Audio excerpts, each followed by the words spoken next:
All right, looks like we're ready to roll. So hello everyone, bonjour tout le monde. Welcome online and in person to Concordia University's Fourth Space. Thank you for joining us for the Moment of Violence in an Age of Mass Forensics, a talk by Francis Cody as part of the Southern Asia Studies series, which you'll hear more about in just a second. Before I pass the floor to our special guests, I just want to let you know that we are live streaming from Fourth Space, which is located on unceded Indigenous lands here in Tiohtià:ke, Montreal. And we'd like to extend our gratitude to the Kanien'kehá:ka Nation, who are the caretakers for the lands and waters we're meeting on, for their teachings about the earth and our relations. We make this acknowledgement to bring awareness and understanding of the history of Indigenous peoples and their territories that we occupy. For those of you who are new to Fourth Space, I know there's some new faces here joining us in person and perhaps online. Just to let you know, we are Concordia University's knowledge mobilization public space, whereby we activate ongoing research projects and major initiatives with the goal of co-creating knowledge and building community. And we do so by running these daily live hybrid events that are free and open to all. So once again, thanks so much for making it in on this beautiful Friday afternoon. And to introduce this series, it's my pleasure to pass the floor to Saparnika Balaswamanitan. I'm so sorry. Thank you, Anna. Hi, everyone. My name is Saparnika Balaswaminathan. I'm an assistant professor in the Religions and Cultures Department. And welcome to the first of the Southern Asia Studies speaker series. I'm very grateful that all of you are here. I hope I see all of you for all of the talks that we have scheduled, but I'd be quite happy if I have all of you for most of the talks that we have scheduled. So we have a set of 6 talks that we'll be hosting throughout the year. I had a couple of things in mind when I had organized this. So the Southern Asia Studies program is housed at the Department of Religions and Cultures, where I am at. But it is spread across various other departments across Concordia. I figured this kind of an event series is one of the ways in which we could bring all of these faculty together in one physical space, but also in an intellectual space to form a small community across the university. The other reason I had done this was I was thinking about forming communities beyond Concordia and Montreal. And that's why the talks are set up such that we have 3 scholars who come from outside of Concordia and Montreal, starting with Professor Francis Cody, our first speaker, and followed by Professor Iftikhar Dadi in December, and Professor Farhana Sultana in February. Interspersed between these pretty established scholars from outside, we have emerging scholars, our own students who are doing very cutting edge and fresh research, which we hope to host. In October, we'll have Yogi Joseph from the Geography, Planning, and Environment Department. In January, we'll have Philip Lagasse from the Religions and Cultures Department. And in March, we will have Varda Nisar from the Art History Department.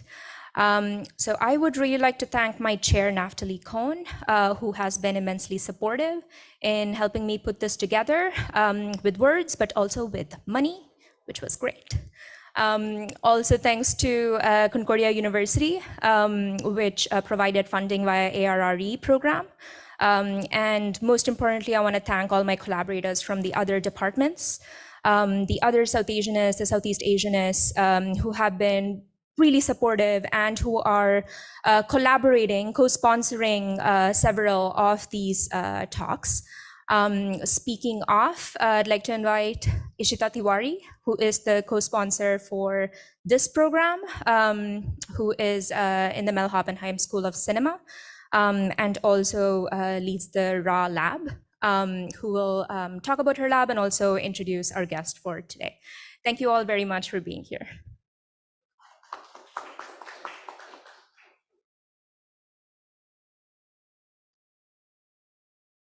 Hi, everyone, those in person and those online. I'm going to keep it super short. I'm an assistant professor at Saparnica said at the Mel Hoppenheim School of Cinema. I also direct the research lab RA. And one of the core founding principles of our lab is collaboration. And we always seek to collaborate, whether it's with within Concordia, with community organizations outside in Montreal. So this really fit with our agenda. And I remember when Saparnika and I were discussing this series, we're like, who should we invite? And the first name, I kid you not, was Frank. And his book had just come out, and I'm like, we have to get him here. It fits with our interests. It'll be really nice to have him over. So I'm really glad that he could make it, and we're starting the first talk with him. And I'll introduce Frank. Francis Cody is an associate professor in the Department of Anthropology and the Asian Institute, as well as acting as the director of the Center for South Asian Studies at the University of Toronto. His research has focused on politics, language, and media in Southern India. His new book, The News Event, Popular Sovereignty in the Age of Deep Mediatization, University of Chicago Press, which I highly, highly recommend that you should all read, explores questions of law, technology, and violence in the context of journalism and populist politics. But I think Frank is now going to present newer work. So we are lucky to hear this new work. And the floor is to you, Frank. Let's see, is this thing working? All right. Thank you so much for having me here, especially to Saparnika and to Ishita. It's a real pleasure to be able to share. This is new work. It comes out of interest that I developed when working on my book, but it is very new, and so please bear with me if it's a little rough. Now let me just pop up my PowerPoint here.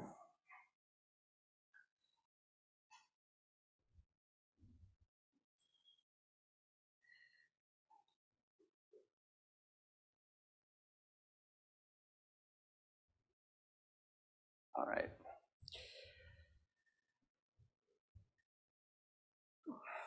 So professional journalists and editors need not have post-structuralist philosophers of performativity to understand that representing an event in public, especially an event of violence, can also mean participating in that very event. They learn about these limits to representation from their peers, from company policy sometimes, from remembered precedents, but especially from experience. In my recent book, for example, I wrote about a very unusual event, wherein a vigilante who was wanted by the police for murdering Gokul Raj, a young Dalit man, was interviewed on mainstream broadcast television news on at least 3 different occasions via Skype in 2015. This was while the police were unable, or perhaps unwilling, to apprehend the fugitive. The vigilante was the leader of a group devoted to... I don't know if this thing is this working? Okay. Right. The vigilante was the leader of a group devoted to upholding the so-called honor of their dominant caste by ensuring that women from this caste do not enter into romantic relationships with men from the Dalit community. The murder that the vigilante was accused of and eventually convicted for was the latest in a series of horrific honor killings that had been made to look like suicides, which had gripped the public imagination. Yet it was unusual, because the alleged murderer in this case had become a renowned personality. This new spectacle of interviewing the killer on television was propelled by compulsions of communicative capitalism, but also broadcast in the name of shaming the police into arresting the murderer. It was widely condemned by Dalit activists and some fellow journalists for providing a stage of public hate. The news event was experienced as reproducing the violence that had already been enacted on the body of the Dalit youth, but in a different register. The outlaw interviewee had already achieved a degree of celebrity by circulating a series of audio files that had gone viral through WhatsApp before being posted onto YouTube, where they also attracted a great deal of attention. He could have even been called an influencer, a term usually used in less brutal circumstances. However, by allowing him to occupy the space of the most widely watched Tamil language broadcast news channels, the journalists involved had crossed a certain threshold. They had given a mass platform for the very image of public hatred. Crowds of supporters eventually gathered to cheer the murderer on when he turned himself into police shortly after the interviews. Being aware of the problematic nature of their decision, one of the channels, Uriye Talamure, involved subsequently held a televised debate show to discuss whether they should have done the interview in the first place. And one of the most prominent critics was on the debate show. The television anchors, for their part, would later defend their actions as having played a role in providing crucial evidence in the murderer's conviction.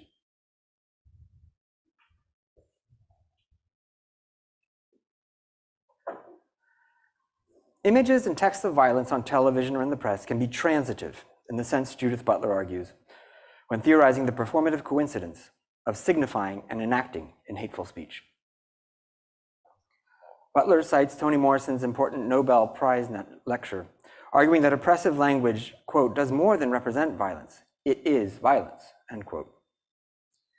The same could be argued to apply to oppressive visual images, perhaps even more so. And this violence can be impossible to control. Even when a forum for representing hateful images and speech is designed to provide a frame separating the injurious message from the messenger who distances themselves from responsibility for its meaning, there can be a kind of semiotic leakage through which the very act of representation carries some of the toxicity of what is being represented. The simple mention of racist or casteist language can be offensive, for example, and thus impossible to separate from the use of such language. Something like this happened in the case of the casteist murderer being interviewed by news anchors who certainly did not share his views. The agent representing violence in such an instance cannot help but become a participant in that violence through the very act of representation. Of course, who the agent is in relationship to the text and to the violence involved has a lot to do with whether that leakage happens or how it happens. To better understand how this social harm works, one might follow Butler's lead further to draw on J.L. Austin's well-known lectures on the topic of performatives. Here we can see that such a text and/or image of violence can be seen to work at two analytically distinct levels of performativity. It's an illocutionary act in that the public broadcast of the interview was experienced as a moment of violence in and of itself. That is, the moment of violence is somehow contained in the event of representation in this first mode of performativity. Now, the illocutionary performative is somewhat paradoxical, as many have noted, because it's also a token of an already existing type. For our more specific purposes here, illocutionary violence instantiates a sedimented and embodied history of prior violence, as elaborated in Butler's concept of transitivity. The act implicates the injuring actor in a chain of force, pointing backwards in time, and therefore no agent in this conceptualization is, in fact, fully sovereign. We are all, in an important sense, responsible to histories of brutality that precede any particular action undertaken in the present. The interview on television with a casteist murderer was also an act with entailments that could be thought of as perlocutionary effects. Events of violence that follow from, or can even be said to have been caused by, the act of representation on television. In the case described above, it's a fact that a number of mimetic acts of violence against Dalits emerged after the initial interviews with the vigilante, even after he was eventually apprehended and jailed by police. People were explicitly citing his actions. Ordinary consumers of the news furthermore took part in a more generalized aesthetics of violence extending past the televisual events, as they meticulously analyzed the interviews with the killer, while comparing his words on television and on YouTube to the victim's post-mortem reports, and on to CCTV footage that had emerged of the killer and his men entering a temple to apprehend the victim and his friend.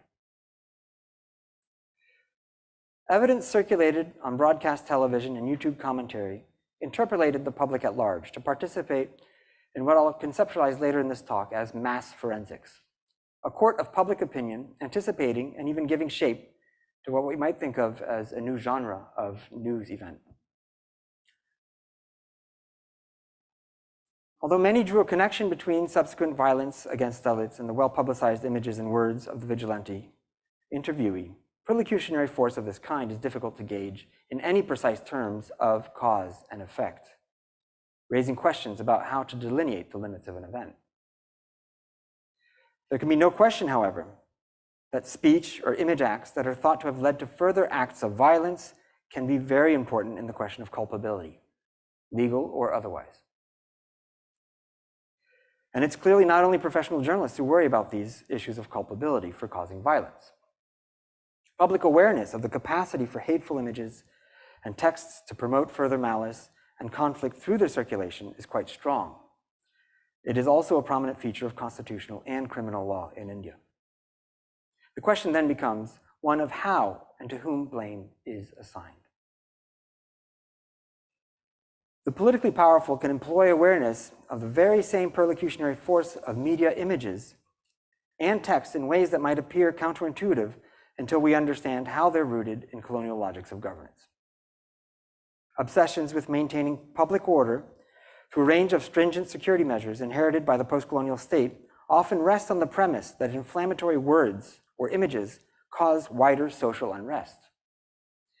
And it is the question primarily of social stability, not justice, that continues all too often to animate the application of many laws restricting public speech in India. Images of contagion loom large in court judgments on the criminal code, and these have been internalized by society at large over the years. In more recent times, the governance of public order maintained by the post-colonial state has furthermore been delegated to a much wider network of complainants, including political aspirants, community leaders, and journalists, even when journalism itself is often the target of complaints. Citizens of this network thus appeal to security laws through allegations of, quote, public disturbance or, quote, promoting enmity between communities, for example, with almost nauseating regularity. This has become a regular feature of our landscape. Complaints go public, often through first information reports submitted to the police that are posted onto Twitter and on satellite news television or on YouTube channels watched by millions, all while providing fuel for what Ravi Sundaram conceptualizes as a circulation engine that generates chains of value out of events of outrage. Such allegations of creating disturbance in the public order of things can be easily weaponized against serious news reporting through logics of securitization that ignore the radically uneven social distribution of the very right to be offended. Only some communities enjoy this privilege of having their hurt sentiments recognized and turn to news events in their own right. A public display of majoritarian violence can thereby present itself as an effect that was caused by the offensive representation of dominant communities in the media. When crowds claiming to represent a dominating community are angered by a depiction of their kind in the news and turn to violence, which happens quite often, their own actions can be presented as proof of the very offensive nature of the news representation. Oppressed communities like Dalits cannot, for the most part, afford to gamble on this kind of feedback loop politics that blur cause and effect, lest they themselves be charged with destabilizing public order. All of that said, I'd argue that it's not because they are so abused that laws against hate speech have no place at all, even if allegations are too often made against the party that seeks justice rather than enmity. But where does the event of violence begin in such a milieu? And when does it end, or can it end? These are not easy questions to answer. I would argue that this very undecidability provides oxygen for the political life of mediatized violence in many contexts.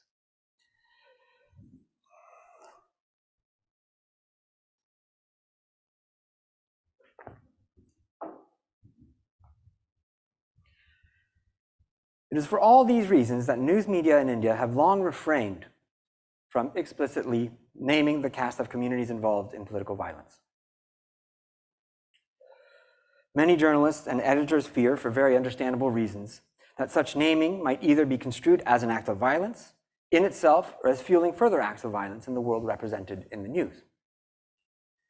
Reporting on the anti-Dalit violence that was unleashed in 3 villages in Dharmapuri, in Naikankote Panchayat in Western Tamil Nadu in 2012, in which 268 houses and a number of motorcycles were torched and destroyed while a whole community terrorized, for example. India's paper of record, The Hindu, did not name the community that attacked these villages for the first 3 days of reporting on the atrocity. This was the first major headline. The attackers were referred to simply as a mob or caste Hindus. The assault on Dalit people and property had been carried out by men from the Vanyar community, the dominant caste in the region. It was an act of vengeance, retribution for a Vanyar man who had died by suicide because his daughter had married a local Dalit man. Once again, the question of community honor was rooted through a heterosexual relationship leading to great violence. Although this time it was a relationship sealed through the bond of marriage. Many journalists I talked about this with at the time also pointed to the fact that some Dalits in the region had begun to accumulate property, while the Vanyar community continued to struggle economically as another important factor in the violence. It was only on the fourth day after the attacks, after extensive reporting on the events and many opinion pieces had been published, that the Hindu only hinted at the Vanyar community's role in these events.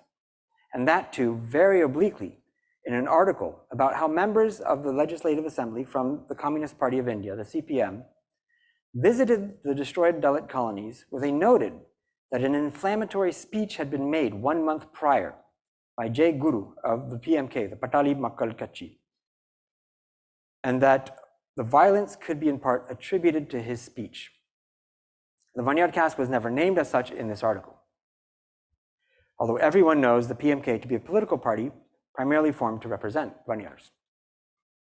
Those better informed about regional politics would also have known that the man known in Tamil as Kadavette Guru is also president of the Vanyar Sangam, an organization explicitly formed to promote caste power. Yet the accusation that a particular act of hate speech had led to violence against Dalits was nevertheless conveyed.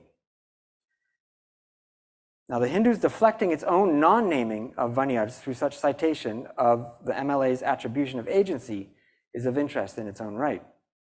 The paper itself did not make any such claims about causality, instead quoting the words of another. But here we must simply note that the first instance of any explicit mention of Vanyars in the Hindu with reference to the violence in Naikankote comes a full 12 days after the event. This was in an analytical piece written to explain how relations between Vanyar and Dalit political parties had deteriorated in the state leading up to the time, leading up to the attack in Naikankote.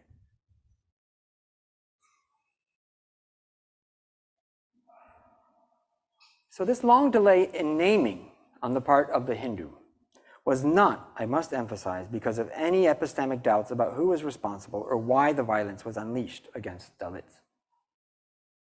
It was the purposeful enactment of a long-standing editorial policy at the newspaper to refrain from naming the perpetrators of violence when that violence is thought to have been motivated by questions of community honor.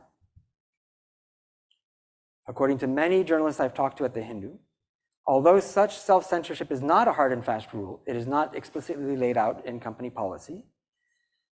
It is certainly a very commonly understood strategy of avoidance designed specifically to escape the charge that a representation of violence has led to further stoking of political passions by naming the community that had perpetrated that very violence. The PMK has become widely known among journalists and filmmakers now to threaten any paper that portrays community members marked as such, and by extension, the caste itself, as perpetrators of violence, or more generally, in unflattering light. The decision to uphold the public secret of the community's identity was thus motivated by considerations at once ethical, aesthetic, and political. This kind of restraint also has a great deal to do with the Hindu's position as India's paper of record, and thus subject to much greater scrutiny than other media houses. But it is not at all limited to the Hindu. There are different styles of this aversion to naming at play across the journalistic spectrum, even if it takes various forms in different papers. The Times of India, for example, noted that the father who had died by suicide was from the Vanyar community on the day after the violence. Yet this paper similarly used the term caste Hindus or non-Dalits when reporting specifically on the violence against Dalits, as did the New Indian Express, as well as the Tamil language press.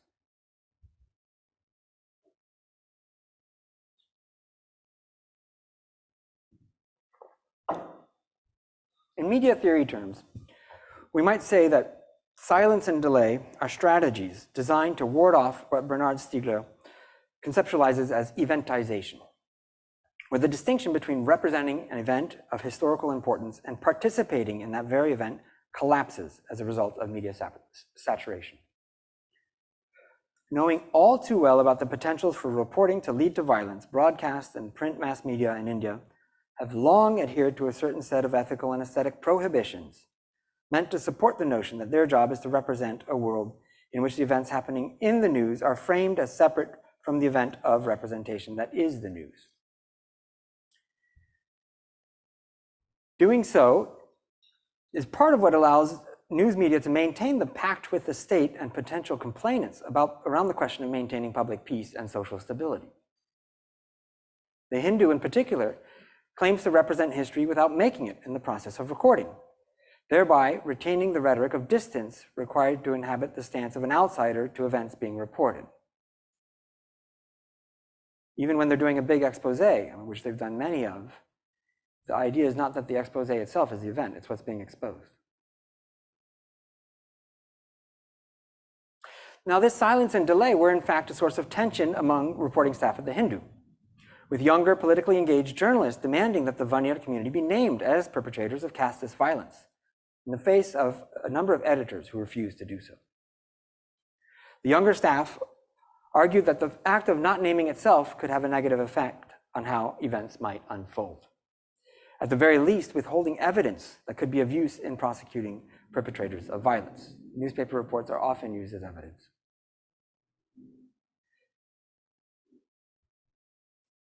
So as we can see in the two events I've briefly described, the fear that representing violence can become an act of violence or implicated in further violence cuts different ways. In the first instance of interviewing a caste vigilante on television, the problem arises that his presence on the medium was construed as an act of further violence against Dalits. The frame separating the channel from its interviewee did not hold for the channel's critics. Whereas in the second case, it was the act of not naming a community involved in violence against Dalits that could be understood as being complicit in the machinery of impunity that allows them to get away with it. It was the performativity of silence in the name of preserving public peace that was implicated in the ongoing atmosphere of violence. The difference has something to do with the different media involved. It's not reducible to it. It's now over 3 decades since Marianne Doan wrote her classic essay titled Information, Crisis, Catastrophe. And it's become common knowledge that television thrives on spectacle, crises, and the aesthetics of violence.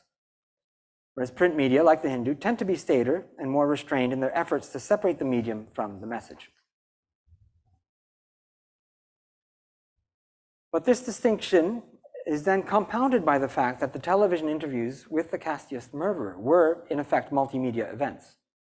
The interviewee was beaming in via Skype on his cell phone without a SIM card so as to evade detection of his location.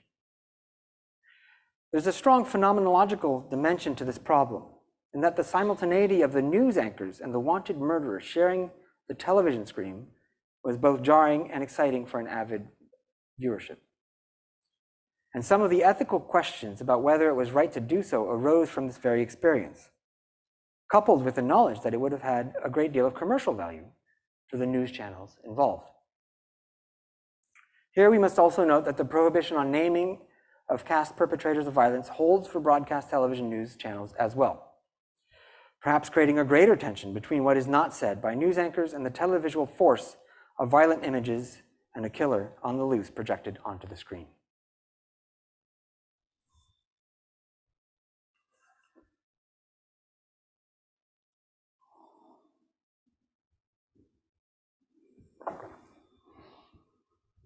At a time when the very means of recording and circulation are now radically massified and decentralized, once dominant norms, however we might evaluate them, are under greater strain than ever.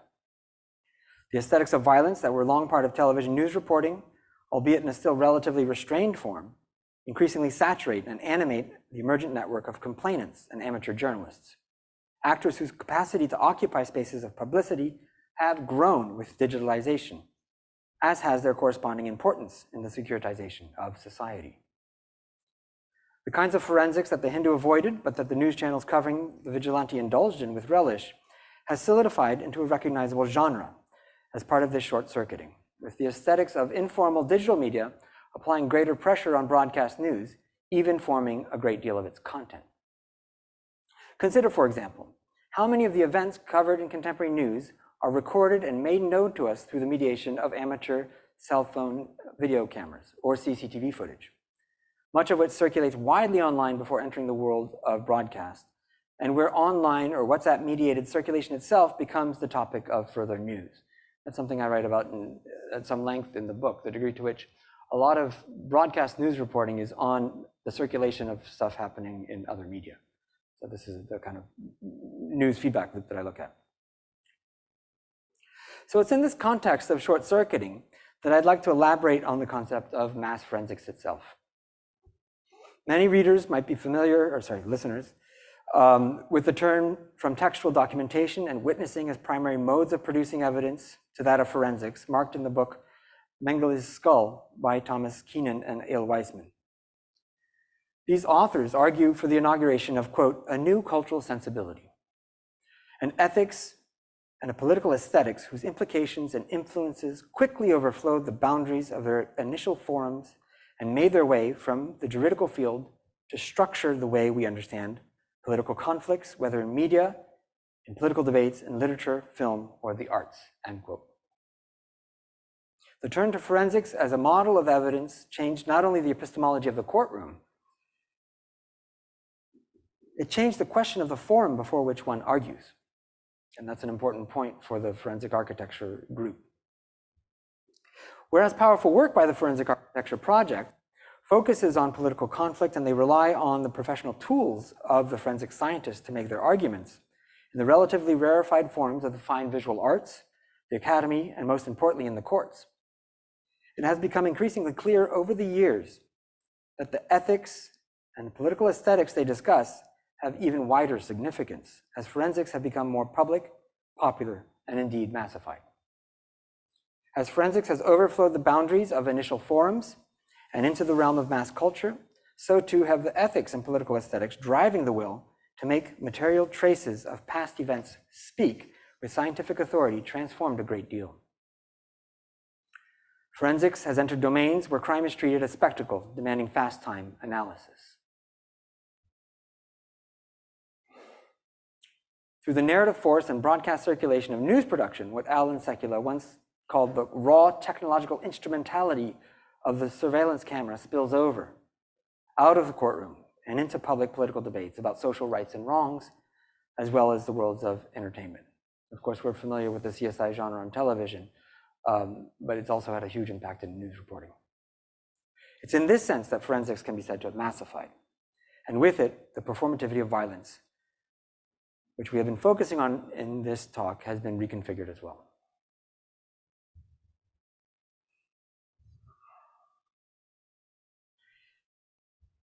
It was only a year after the murder of Gokul Raj and the subsequent media events that preceded the capture of his killer, discussed at the beginning of this talk, that the genre of mass forensic event really solidified in the Tamil-speaking regions of South India.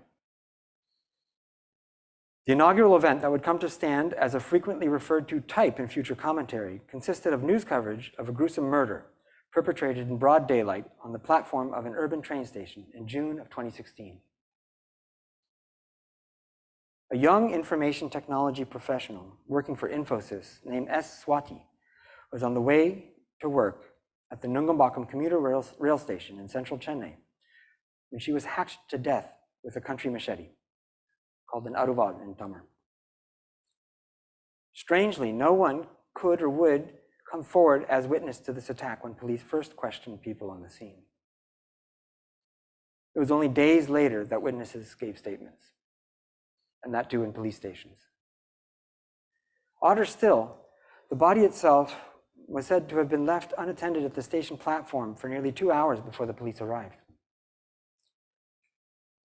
As in the case of the horrendous rape of Nirbhaya in Delhi, which had galvanized the nation, this event registered much more strongly in news coverage and hence in the public imagination than many murders that happen in this metropolis because of the apparent middle-class status of the victim.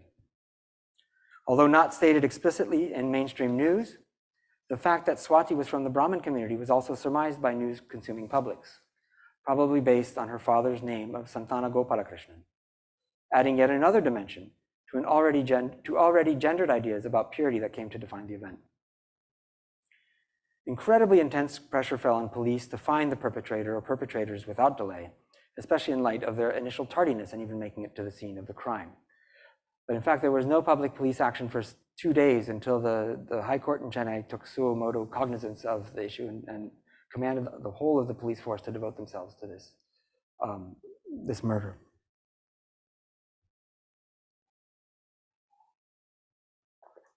Acknowledging the lack of witnesses, the police investigation immediately began with a survey of CCTV camera footage from the vicinity around the station. Adding to general outrage over this most public of wrongful deaths was the fact that the CCTV camera that had been installed on the station platform itself was not working at the time of the attack. Almost as soon as they were collected in the investigation, police released a series of short pixelated video clips showing a young man wearing a checkered shirt. The first one, circulating in public, was taken by a security camera installed above the gate to a nearby house, showing him walking in a relatively quick pace down the street near the station with a backpack on. The picture is not sharp enough to make out the figure's facial features, but police had told journalists who played the video on television and YouTube that he's the likely suspect. And this is, the initial image is the one that came to define how they would find this person. In a second set of video clips, released nearly a week after the murder, a CCTV camera from a nearby shop had captured Swati on a scooter with her father on their way to the station. The same camera later had footage of a figure whose outlines resembled roughly the one of the figure first caught in the first video, this time riding a motorcycle.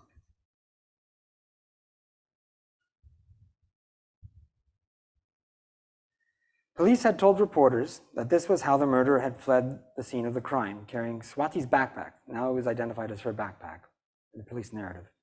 And television reporters dutifully repeated the narrative web that had begun to emerge. Even as you can see, the images remained impossibly pixelated. A Times Now reporter explained when commenting on the second video, that's what the screen grab is from, Swati's mobile phone was active at 8:36 a.m., nearly 2 hours after the murder in the same area, and they suspected that the murderer had her phone in addition to her backpack. Shortly thereafter, the Aruval, the machete, had been discovered near the train tracks, and a blood-soaked checked shirt was found by police in a room nearby that had been rented by someone who left Chennai on the day of the murder. A third CCTV camera's footage was then released, but this time television channels only had a still image taken from behind. That's the one on the top right there. It appeared to have someone with a backpack wearing the same checked shirt. This was presented by reporters as definitive proof that this figure was in fact the one who had attacked Swati, even if none of the images were sharp enough to identify the person based on facial features. And what you'll also note in the reporting on this is they're comparing the different videos, but in addition showing you the camera from which the videos were taken, so as to kind of triangulate and solidify the image as authentically, we're doing the forensics of forensics now on television. Police told reporters that it was the watchman in the building where a young man named P. Ramkumar was staying who identified the suspect and shared information about his home village based on a still photograph excerpted from the CCTV video. And the testimony was based on the first video, that one that's circled on the bottom right.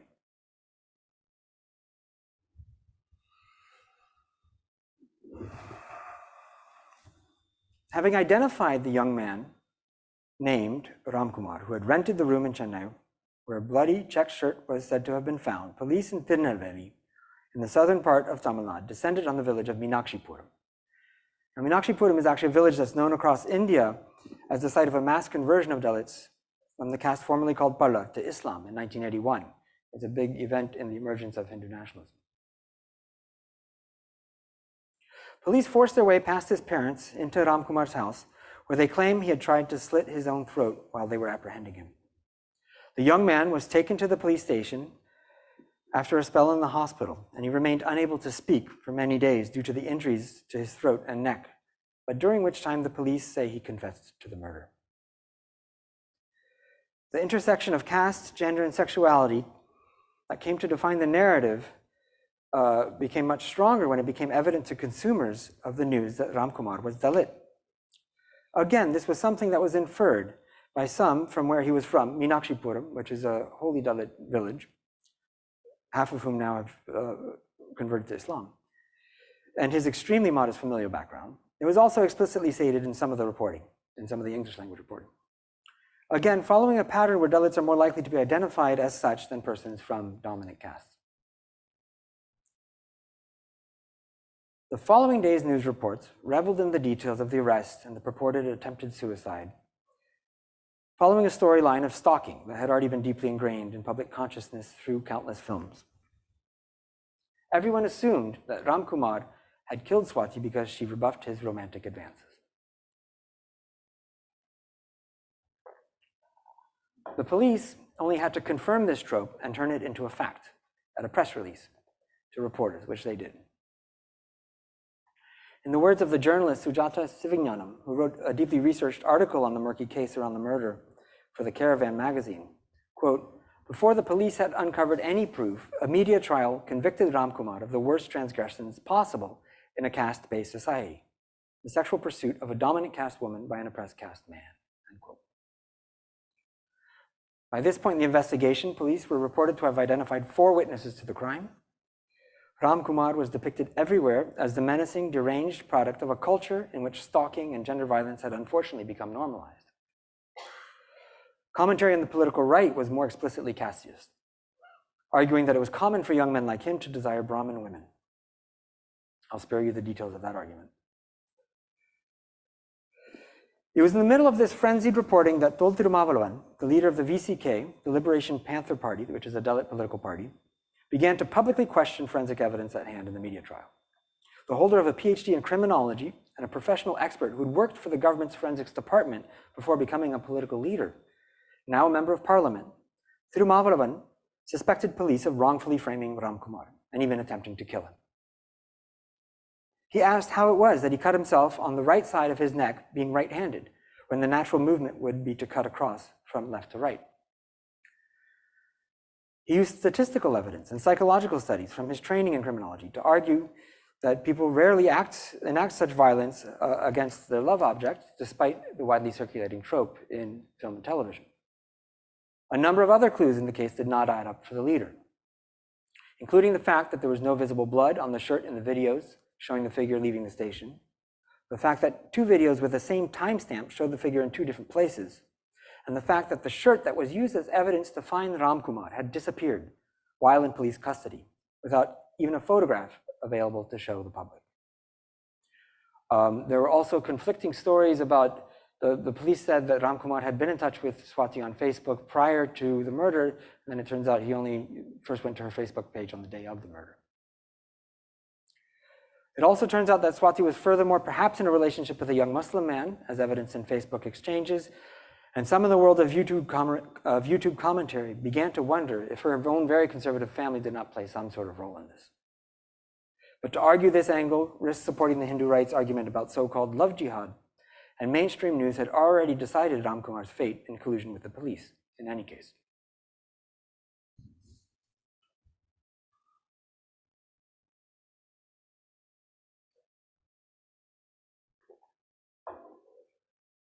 While in Chennai's central prison under judicial custody, Ram Kumar allegedly took his own life by biting into an exposed electric wire that had been ripped from a switchboard in the prison hallway.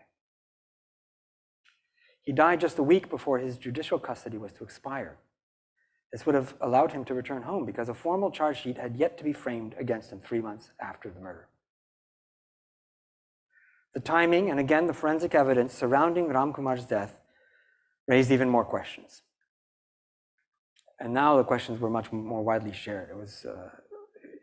It looked very strange to a lot of people. How could he have been allowed to reach the electric switchboard while locked in prison and while he was supposed to be on suicide watch? Why were his injuries not consistent with electrocution, according to almost all the forensic experts who commented on it? Ram Kumar's lawyer accused the prison police of murdering the young man outright. As the Hindu newspaper noted with suspicion in its own opinion page, quote, "It also so happened that CCTV cameras installed in this modern prison did not cover the particular area where he chose to end his life." End quote. At this point, major political leaders were beginning to ask questions. And the police, not officially released, but leaked these photographs to try to provide some sort of forensic support for their own version of events. And they were just leaked as such, without any other commentary.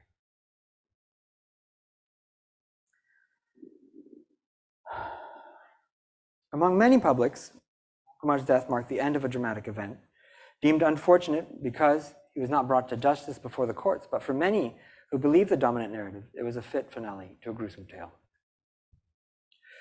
From a more sociological point of view, the whole set of events appears a perfect storm of awful, mutually determining caste and gender stereotypes stacked on one another in a manner that would obscure the humanity of everyone. For some, the question of influencing the course of events by reporting on them was not yet closed. Apart from Tol Tirumavaluan and others in the Dalit movement who protested what they deemed a miscarriage of justice, various commentators who saw too many anomalies in the forensics provided by police to journalists also continued to investigate. The most well-known amateur critic is a young man named Dilipan Mahendran, a mainstay on YouTube news shows, even 7 years after the event. He's still doing news shows now. He's also profiled in Sujata Sivanyanam's Caravan article. A biryani shop owner by day, Dilipan spent years collecting every piece of documentation surrounding the deaths of Swati and Ram Kumar, even though he had never met either one of them. He had no personal connection to these events. He always carries a mountain of documents when appearing on YouTube news shows to index how much research he's done, pointing to post-mortem analyses of both deaths and arguing that none of the stories police had told the media fit with the evidence. Swati had been cut with the Arwal 7 times from different angles, for example, a pattern of injury consistent with a professional group of killers, not with one young man in distress. Dilipan agrees with Tirumavaluan. There must have been a trained group who had surrounded their victim. He furthermore argues that police released heavily edited versions of the CCTV recordings, both to media and submitted as evidence to the court. Dilipan asks on one news shows, "Everyone asks me if I'm doing this for publicity, but I've been to prison before. I know how the police work to get the outcome they want in public." It turns out he had once been tortured by the police when he was taken into custody after being arrested at a protest. And he was told by them to say he had injured himself. Like all participants in mass forensics, Dilipan is at once aiming to influence the course of an investigation by reporting on that investigation, while at the same time devoted to the premise that traces of events that actually happened can be made to speak as objective evidence in the service of justice. It was the forensic event that made it so easy to frame Ram Kumar as the murderer and to frame his death as a suicide, just as it was the forensic basis of the argumentation that has allowed the young man's ghost to haunt the imagination of those not satisfied that justice has prevailed through the course of these events.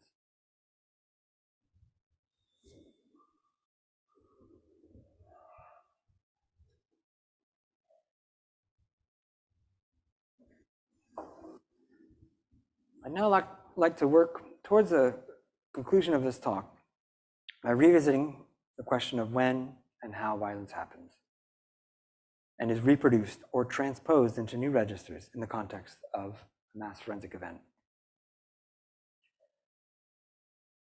The violence visited upon the bodies of the two youths, Swati and Ram Kumar, in the events I've been discussing was conveyed largely through words in both television and print. Graphic images taken from the scenes of Swati's death were sleep-slated when they were shown to news-consuming publics. This was not the case for Ram Kumar, again, marking his subordinated status as less grievable, to invoke Butler again. But even the words used to describe the murder and the subsequent spectacle that ensued ending with Ramkumar's death in prison, with all of its largely unspoken caste-based narrative, partook in a generalized aesthetics of violence. The portrait photographs of Swati and Ramkumar that were shown next to each other throughout the reporting in nearly every publication were indeed haunting. And we can imagine the narrative frames consumers of the news would have projected onto these figures. I'm not going to show them, but there's something disturbing even in my revisiting these narratives in this talk, while I have endeavored to do so with care and respect for their power to hurt. The toxicity of it is never quite contained, even when the social sciences and humanities reproduce some of the strategies of silence, absence, and delay that print media have long employed in order to introduce a sense of distance between the event of representation and the event being represented in an analysis. Even when those events being represented are events of further representation in news media, as they have been in this talk. But these are more general issues pertaining to how violence always exceeds its context of enunciation. What is more specific to the violence captured by forensics when representation of the evidence itself constitutes a mass public event? And how might mass forensics redistribute this violence or even open grounds for a new analysis? In some senses, it comes as no surprise that the news-watching public has been called on to take upon themselves the work of forensics in such a context. The line between incompetence and malicious intent on the part of the police is blurry at best, and it would appear to oscillate widely, demanding extra-legal forensic work. It is in fact for these structural reasons that forensics has become an important entry point into Dalit politics in Tamil Nadu.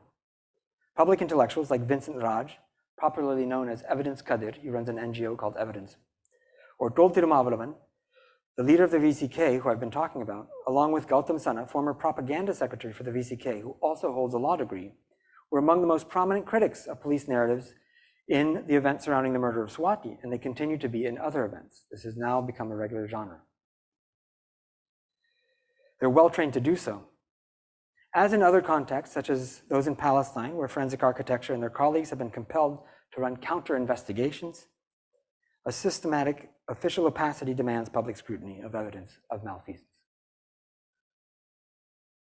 The recent ubiquity of materials for such analyses has certainly intensified this in some important ways, while simultaneously further opening grounds upon which the veracity of such traces can be questioned.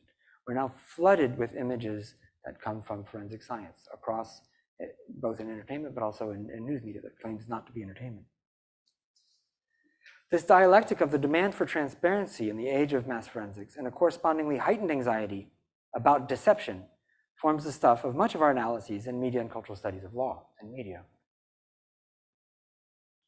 Forensic evidence and the arguments that arise from it partake in logics of the commodity image when sucked into the circulation of the event, however, while at the same time claiming authority in the realm of scientific knowledge and that primary connection to place and time. If we then also take into account the manner in which the news itself has transformed as a result of the redistribution of the capacity to produce spectacular news events, now available to ordinary citizens on YouTube and other apps, we can better appreciate how the age of mass forensics has coincided with and even participated in a much wider crisis in authoritative representation.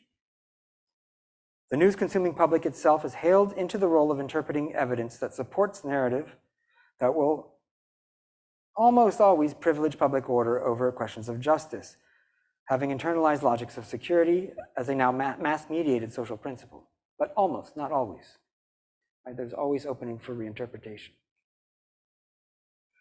But mass forensics would appear very often to compel the public urge to conviction, to nailing the perpetrator and being part of delivering popular security that perhaps the legal system itself can't deliver. A number of scholars working on the right to a fair trial have focused on how the mediatized landscape has recently been saturated by forensics. Veena Hariharan, for example, writes, quote, "Although melodrama and speculation are the stuff that media trial is made of, it is by invoking documentary indexicality that its evidentiary truth claim is legitimized." And she's working on the number of films that came out of the Arushi trial in Delhi. This was actually at a conference that Ishita was at in Delhi on law and media. that we were all thinking about these questions. The other scholar I'm going to quote here, Jenny Loknita, was also there. Jenny notes how angry citizens engage with the legal trial by reconstituting another site of the trial through popular culture and media representations. In another context in my book, I examine how these popular media representations on the news might feed back into the text of properly legal judgments written by judges of the Madras High Court. And this process of massification across generic boundaries in the production of the forensic event appears to have significance for how social violence is circulated and experienced in our age.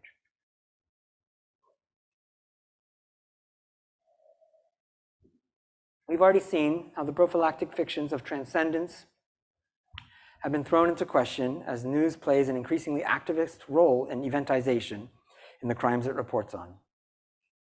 At an even more abstract level, and this is where I'm sort of shifting towards speculation, I think we can begin to see in these events that the attribution of perlocutionary force to a news representation of violence, where other acts or events can be said to have been triggered by a representation, might also appear to suggest a redistribution of the illocutionary or transitive performativity of violence, such that mass-mediated records of violence in the form of a clinical forensics loaded with narratives of caste and gender-based cruelty enable the proliferation of a more generally historically sedimented symbolic violence over time. This is a kind of a technologically enabled illocutionary force. Particular acts of forensic analysis on YouTube, television news channels, or elsewhere are implicated in this more diffuse violence. But this is sort of kind of paradoxically fueled by claims that, claims to bypass symbolic violence in the name of a scientific transparency actually kind of intensify, I think, what is an unsaid violence that is now just sort of generalized as this becomes a scientific spectacle. Now, the very language of performativity might appear to fail us in apprehending this event machine, fueled as it is by affectively charged traces of violence. Where I depart from some recent analyses that tend towards an anti-representational version of affect theory to account for the experience of an implosion of the difference between events being represented and the event of representation, is my insistence that a politics of disclosure is more central than ever to the workings of the circulation engine. Disclosure is not epiphenomenal. It's central to the production of difference, even contradiction within the system. Mass forensics cannot sever itself from the real world it claims an indexical connection to for it to have any value at all. So I'll close with that. Thank you for bearing with me.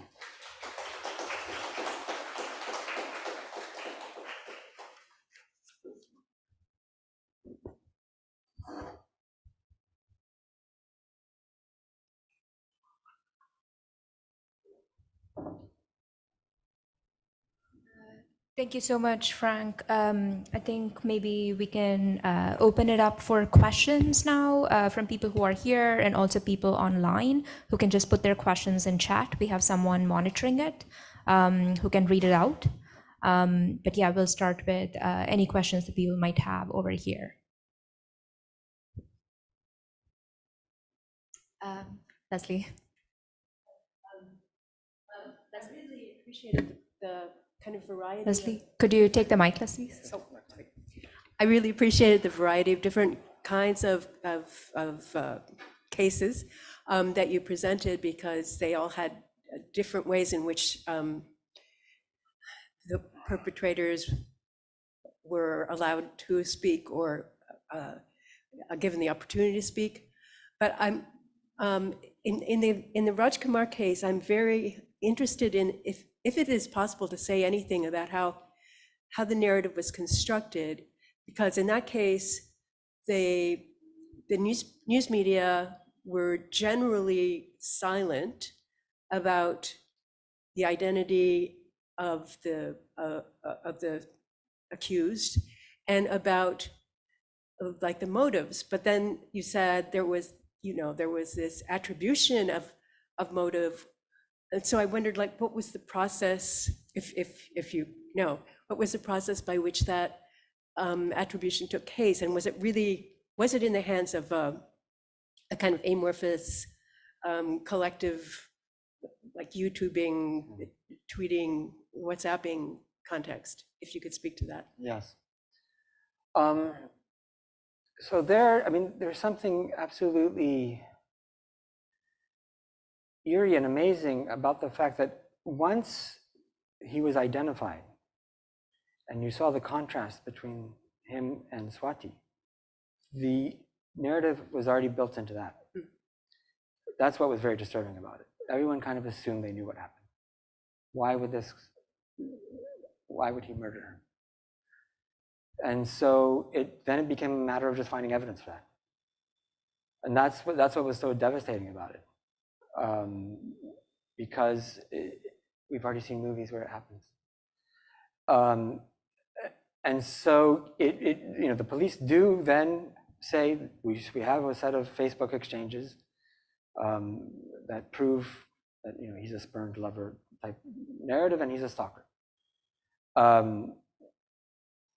But the actual evidence that was produced in public was very little to support that. And then people who are doing the kind of counter forensics say that most of that was made up. Ram Kumar, of course, himself did speak and did present affidavits when he was under judicial custody, denying that he had done it. So once again, going against the claim that police make that he gave a statement while his throat had been cut, that he had in fact committed the murder. But there's such overwhelming force to the narrative that everyone thought they knew what had happened because of who he was. That's what was really devastating for everyone, just kind of seeing it unfold. Yeah, and it's especially interesting that it's the visual. Yes. That sort of makes the case. Yeah. It's not even a verbal narrative. Yeah, and then the people described his features. It's very ugly language that people use to describe him, and that's one of the things that Dilipan, who does the counter forensics, comments on. He saw him being sort of mixed characterized like right off the bat, but a lot of it does have to do with the visual image of a very poor young man from a Dalit background in the big city, out of place and unable to handle himself.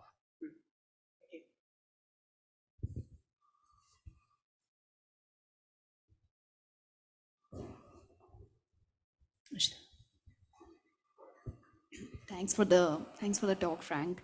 And I actually look really forward to how this project develops. It's so timely. I'm just formulating the question. Thinking about how you've conceptualized mass forensics. If we look within the Indian example, there is a prehistory with Tehelka. Yeah. And the kind of like sting operations that they did. Exactly. And then when Arvind Kejriwal was being elected in 2013, he said, give me a mobile phone and I'll make sure that you're corruption free. There is inherently been this trust in the camera as a tool for reality. Yeah. Before, and I think that's what made other broadcast channels adopt this kind of aesthetic. Mm-hmm. While there has been so much literature saying that the photograph is not real, even though there has been a tradition to think about the photo or the camera as the mechanical eye. Yeah. And I feel like on one hand, when we think of mass forensics, it's also about aesthetics versus circulation, which are in tension with each other and how they're working. So it's like the camera as this mode of reality, but can also be manipulated. But the mass belief is that it's real. And then the circulatory logic, which is exponential, as opposed to when we thought of televisual in the 90s and the 80s, which was not, that circulatory logic was not enough. Yes. And I'm wondering that, is this tension also informing how we think about mass forensics? Is that tension being talked by people in the field when you talk to journalists, both in print and broadcast? I'll be really interested to know that.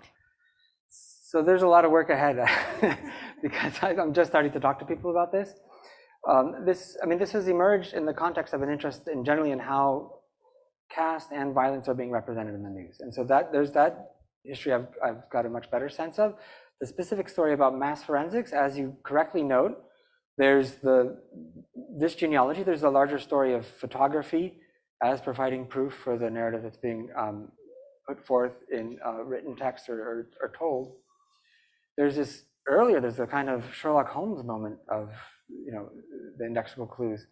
And the question that makes it mass forensics is that of technology, as you note, right? And each technology is going to have these characteristics.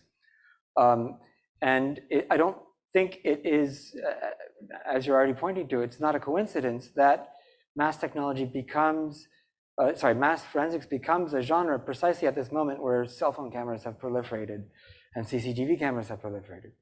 Chennai now claims, I don't know if it's true, to have the densest network of CCTV cameras in the world, because this makes people feel safe somehow. So it is this technology that has allowed the mass character of the event to take shape and put this kind of pressure on the news to be showing, even when forensics is not even in question, you'll see images like the one I've shown. For example, the assassination of 2 politicians in UP recently. People were counting the number of bullets. Like, that was not relevant information to what had happened, but it was precisely to kind of not tell the real narrative. And so now it's just gone all over the place, and it's become kind of a stock feature of news. But I have to talk to people in television news. I mean, I focused more on serious journalists in this later aspect of my research. The book deals with people who are not necessarily doing serious journalism, but are entertainers as well as journalists. The work I've been doing on representations of violence and caste has been much more with, I'm interested in people who really wrestle with these questions, for whom it's not obvious that you would show this. And so I have to now move to the kind of more mass level to, I think, understand what motivates, like, why is it obvious that you should show these images? Of course, there is, and I did talk to the journalist who interviewed the vigilante in the first story, and theirs was there's obviously a business motive, but theirs was an ethical argument that the police are not doing their job. And we need to show that, how easy it is to get in touch with a murderer. And not after that, they could then argue that evidence made in the presented in the interview that contradicted the CCTV footage was actually what helped convict that murderer. And it was recently appealed, and he was taken back to, he lost the appeal based on that television show. So now they have this kind of quality of righteousness that goes with an act that many at the time were not sure that it was the right thing to do. I think there's probably some of the same narrative arising out of the forensic evidence thing, that we're helping to find the true murderer, right? That's going to be what you tend to hear, I think. But I think there's a lot more research to be done. I don't have good answers to these questions. So for example, the Times Now reporter who I had quoted when I was showing the second footage, he's now a reporter at the News Minute. And he's a very serious reporter. He was working for Times Now at that point in time with Arnab Goswami, so that's a different story. And so, people in their careers also have different opportunities to present things differently.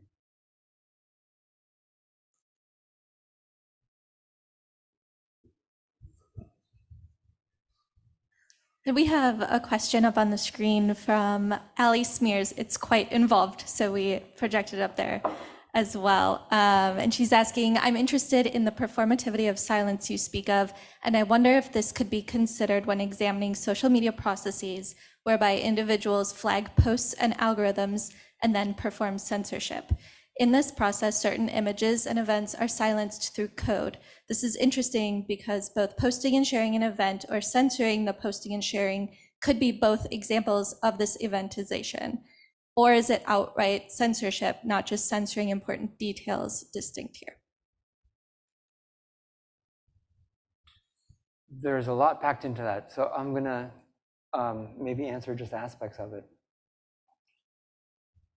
I think, so maybe we should start by distinguishing between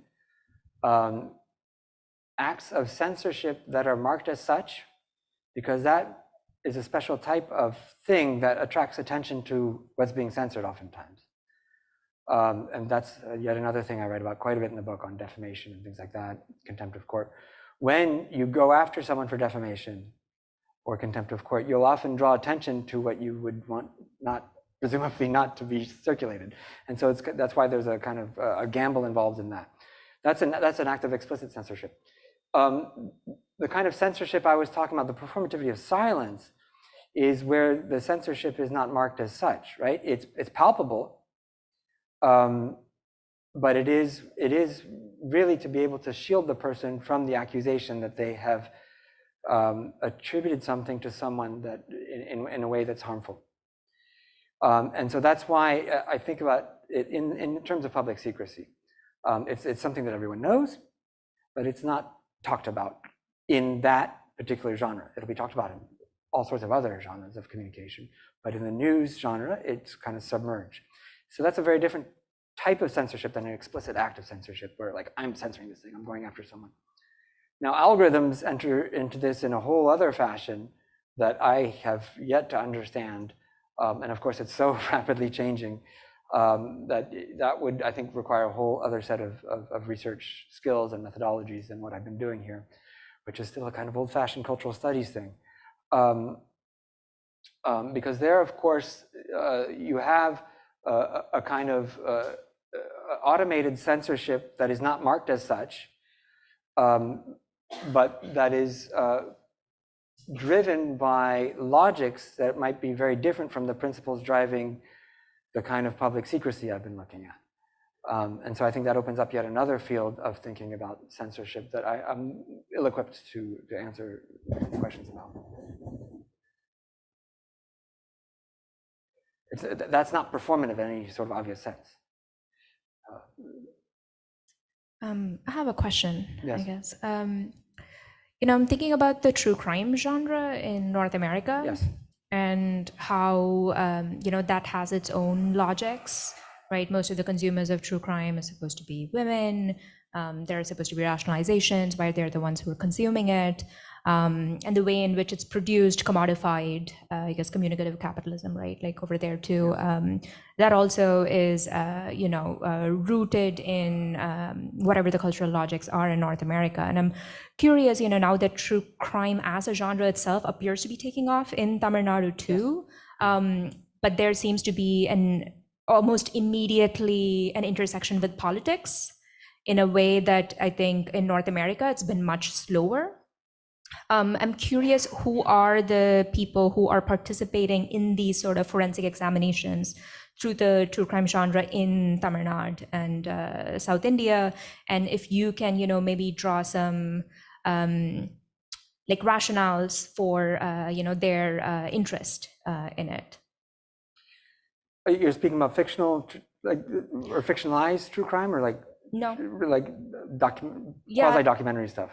Yeah, quasi-documentary, but also like there are podcasts now, yes. Which are looking at actual cases. And this is, I know this from people in Tamil Nadu who are, those are really picking up. There was that recent case where a family was murdered by the son of the driver, and that, went on for several news cycles. So it seems like there is this sort of interest that's coming up, but it also seems to be very different from the way in which it's manifesting in North America. Okay. And so I was just curious if you had a handle on, what's going on over there. Yeah, I mean, I follow the YouTube channels much more closely, like the talk show things. In India, the Arushi murder in Delhi certainly set a certain template for how to do a film.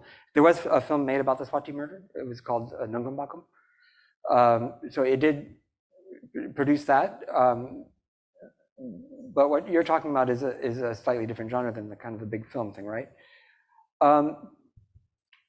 I think what distinguishes media in Tamil Nadu from many places, historically, it might not be as true now, is the assumption that all reporting, all entertainment is already supported by a political party, right? From the first days of Sun TV and the newspapers that were often affiliated with political parties. And so the assumption is that someone is funding this, and there's an angle. That's the assumption with these YouTube commentators, and now it's been shown to be true how much they get to say what they want to say on. There's a recent expose of some of these people who are on YouTube all the time, giving opinions about crimes or whatever happened. They're being paid by political parties to do so, and that's how they make a living. I mean, one of them is a very well-known person, Savako Shankar, who was exposed in this. He first came into the limelight as someone who he worked for the corruption department of the Tamil Nadu government. He went after the DMK. He now actually wants to stand against Udayanidhi Stalin in the Triplicane constituency in the next election. So he's launching his own political career. So in Tamil Nadu, there's the assumption is that you can't separate electoral politics from even entertainment, let alone news. I think that really tight connection is maybe less, it's not a sort of default assumption everywhere, certainly not in the United States.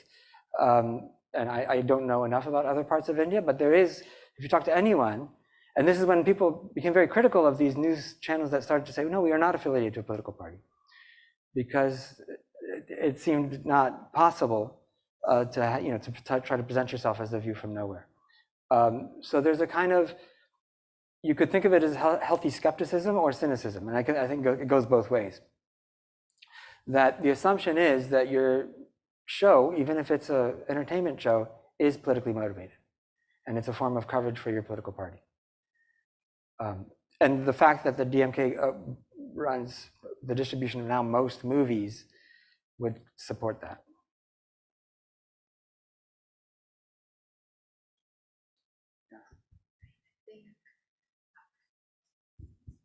Thank you. This might be a very abstract question. So I understand mass forensic is now going to be countered by this counter forensic that is coming through. But my question kind of is, so doesn't the inclusion of public within this role of doing the work of forensic in sync with the death of the author type of debate that we've had, where the authority of a singular narrative or the narrative of the person in charge is no longer valid, and that gave rise to the reader and the point of view of the reader being centered?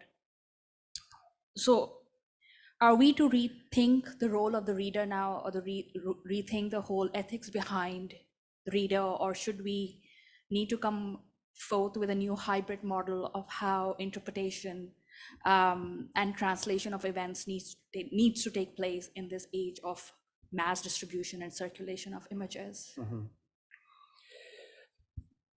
So if I'm understanding the question correctly, I think I would start by noting that the death of the author in kind of literary studies, and maybe perhaps more broadly as a cultural sensibility, corresponds to the rise of an extreme ambivalence around technologies of representation that is often captured in the image that Derrida borrows from Plato of the pharmakon. This idea that these technologies are at once a cure and a poison, depending on how they're fitting into a set of events. There's an inherently poisonous character to technologies of representation, but that can be turned around. And so I think that would be the kind of default position that many would take around questions of mass forensics. And it's, I think, probably the one that motivates a lot of my analysis. I haven't explicitly invoked it. But I think what we have to add to that question also is the role of scientific authority, right? Because the whole thing about forensic evidence, it's been authored by events. And it's the scientists whose job it is to make those events speak through objects, right? The objects speak the event, and the scientist gives voice, right? Not as an author, but as a fellow interpreter, right? So the authors, the scientists themselves are also readers, but they're readers who have maybe degrees of authority because of their degrees from fancy universities or whatever, or from the fact that they work, like Toltinuma actually worked in the forensic department of the government of Tamil Nadu, in addition to being a PhD in criminology. And so that gives him a great deal of authority in ways that some random person interpreting evidence on television doesn't hold, which is why he uses that very widely in order to present these counter narratives, and which has attracted many people into this field of evidence gathering. And so the NGO in Madurai called Evidence actually trains young people to go out and gather evidence in order to counter what they see in the news, because they know half of it is made up. They collect every single news report of anything that's ever happened that could be construed as a caste-related crime, and then they do field visits.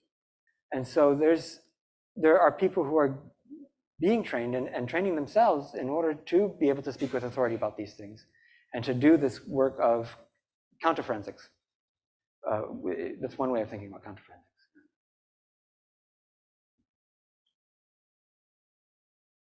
Any last question?